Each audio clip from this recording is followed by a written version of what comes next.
వీక్షకులందరికీ నమస్కారం.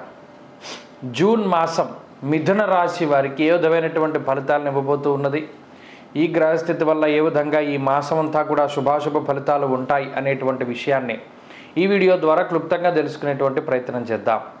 ముఖ్యంగా ఈ మాసంలో ఉండేటువంటి గ్రహస్థితి గమనిస్తే మిథున రాశి వారికి లాభస్థానమందు కుజుడు, దశమ కేంద్రంలో రాహువు, భాగ్యస్థానమందు శనేశ్వరుడు, 12వ స్థానమందు గురువు, అలాగే 12వ స్థానం 1వ స్థానంలో శుక్రబుధుల యొక్క సంచారం, 12వ స్థానమందు రవి, తదుపరి 15వ తారీఖు తర్వాత అనగా జూన్ 15 తర్వాత జన్మరాశి యందు రవి, అలాగే ఈ రాశికి 4వ స్థానమందు కేతువు. ఇది ఈ మాసంలో ఉండేటువంటి ప్రత్యేకమైన గ్రహస్థితి. దీనితో పాటుగా ఈ మాసం చివరిలో అనగా జూన్ నెల 30వ తారీఖు నాడు వక్రించి శనేశ్వరుడు తన యొక్క సంచారాన్ని చేయబోతూ ఉన్నారు. ఇది క్లుప్తంగా పరిశీలన చేస్తే ఇందులో ఏవి అనుకూలం ఏవి ప్రతికూలం, ప్రధానంగా ఈ మాసంలో ఉన్నటువంటి బలం ఏంటయ్యా అంటే దశమ కేంద్రంలో ఉండేటువంటి రాహు, సరే అది ఎలాగో ఉన్నది, గత మాసంలో కూడా ఉన్నది. గత మాసంతో పోల్చుకుంటే ఈ మాసంలో వచ్చినటువంటి కొత్త బలం ఏంటి, పోయినటువంటి బలం ఏంటి, రెండింటిని తెలుసుకోవాలి.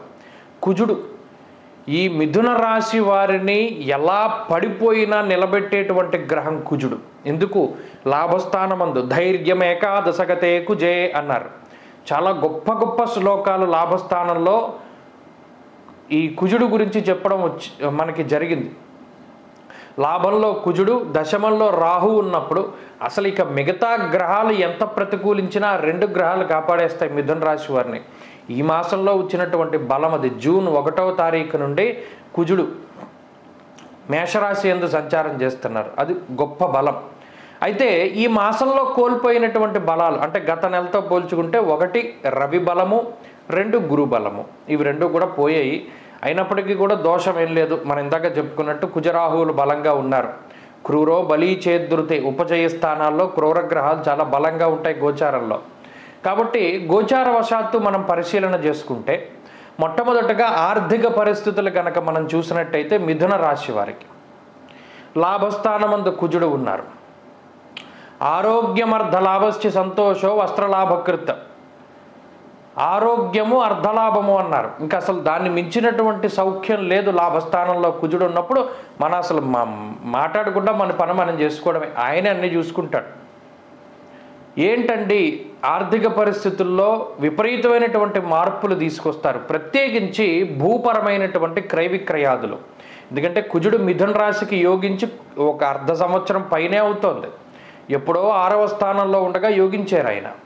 ఇప్పుడు మరలా అంటే సంవత్సరం అయిందేమో కూడాను, ఇప్పుడు మరలా లాభస్థానంలో యోగిస్తున్నారు. అందువల్ల భూ సంబంధమైనటువంటి లావాదేవీలు, ఒక ఇల్లు అమ్ముదామన్నా, ఒక ఇల్లు కొందామన్నా, ఒక స్థలం అమ్ముదామన్నా, స్థలం కొందామన్నా, ఇలా భూమికి సంబంధించినటువంటి క్రయ విక్రయాదులు ఏది చేయాలన్నా కూడా అవన్నీ కూడా జూన్ నెలలో మిథున రాశి వారికి ముందుకు వెళతాయి. భూమిని నమ్ముకొని జీవనాన్ని సాగిస్తూ ఉన్నటువంటి మిథున రాశి వారందరూ కూడా బాగుపడేటువంటి రోజులు జూన్ నెలలో కనబడుతూ ఉన్నాయి. ఇక సంతోషో వస్త్రలాభకృత్ అన్నారు. అనగా ఆర్థిక ఎదుగుదలను ఏ విధంగా ఇస్తాడు అంటే కుజుడు ఇదిగో నీకు పలానా లాభాన్ని నేను ఇస్తున్నానని చెప్పించేటువంటి గ్రహం. పాడు చేసేటప్పుడు కూడా అలాగే చేస్తాడు. నేను ఎలా పాడు చేసేస్తానని చెప్పి చేస్తాడు ఆయన. అంటే అలా చెప్తారు, పాడైపోయేటప్పుడు నేను కావాలని ఎలా చేస్తున్నానని చెప్పి చేస్తారు. అలా పాడైపోయిన సందర్భాలు కూడా ఉన్నాయి మిథున రాశి వారు. కుజుడు నీకు ఇది మంచి చేస్తున్నాను అని తెలియపరిచి ఆ మంచిని సకాలంలో ఇచ్చేటువంటి గ్రహం. అలాగే దశమంలో రాహు, ఈ 2 గ్రహాలు కూడా ఆర్థికంగా జూన్ నెలలో మిథున రాశి వారిని అగ్రస్థానంలో నిలబెట్టడానికి అవకాశం ఉన్నది. కాబట్టి ఆర్థికపరమైన సమస్యలు ఏమీ లేవు. అయితే ఇక్కడ కొంత ఖర్చు కనబడుతూ ఉన్నది. ఎందుకంటే 12వ స్థానమందు గురుడు కానీ రవి కానీ శుభమూలో వ్యయశ్చేవ స్థానభ్రష్టంచ దారిద్ర్యం బంధుమూలకో ధన వ్యయ అన్నారు.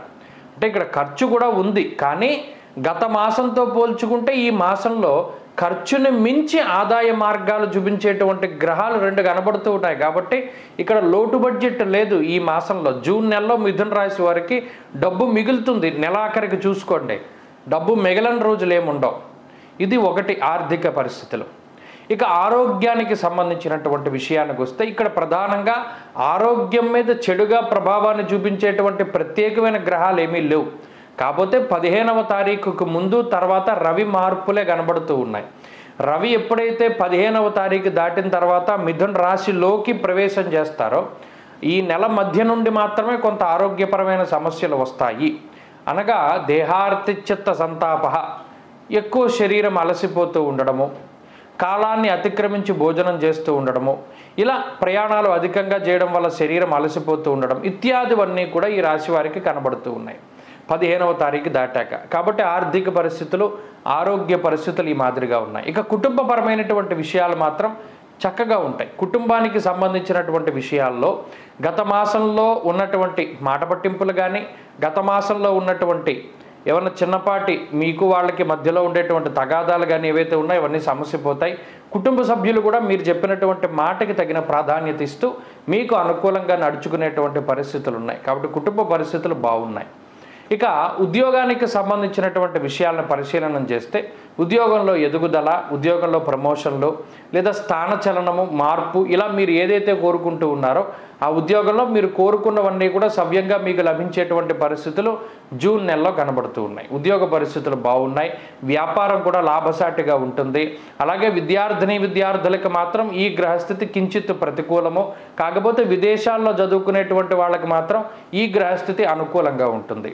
స్త్రీలకు ప్రత్యేకించి ఈ గ్రహస్థితి కనుక మనం పరిశీలన చేస్తే కొంత సానుకూలంగానే ఉంటుంది. ఆరోగ్యం పట్ల మాత్రం శ్రద్ధ వహించాలి. ఉద్యోగ వ్యాపారాలు చేసేటువంటి స్త్రీలకి కూడా ఈ గ్రహస్థితి సానుకూలమైనటువంటి ఫలితాన్ని ఇస్తుంది.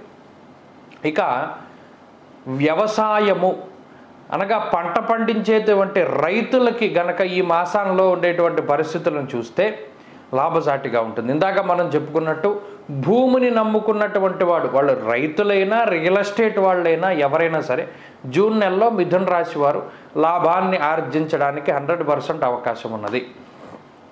మరి ఈ మాసంలో ఉండేటువంటి చిన్నపాటి సమస్యల్ని అధిగమించి ఏదైనా రెమెడీ చేసుకుంటే మరింత అనుకూలంగా ఉంటుంది, అటువంటిది ఏదైనా చెప్పండి అని అడిగినప్పుడు ప్రధానంగా రవి యొక్క అనుకూల్యత తక్కువగా ఉన్నది. కాబట్టి ఈ మాసమంతా కూడా ఆదివారం నాడు మధ్యమాంసాలు భుజించకుండా, శని ఆదివారాలు తైల సంస్కారం చేసుకోకుండా, ప్రతిరోజు ఆదిత్య హృదయ స్తోత్ర పారాయణ చేస్తూ, ఆదివారం నాడు వచ్చేటువంటి రాహుకాల సమయంలో ఏదైనా ఒక దేవాలయానికి చేరుకుని అక్కడ దీపారాధన చేసి సిద్ధమంగళ స్తోత్రాన్ని పఠిస్తే దాన్ని మించినటువంటి రెమెడీ మిథున రాశి వారికి లేదు. ఇది కనుక నిజంగా మీరు చేయగలిగితే మీరు పట్టిందల్లా బంగారం అవుతుంది జూన్ నెలలో. స్వస్తి.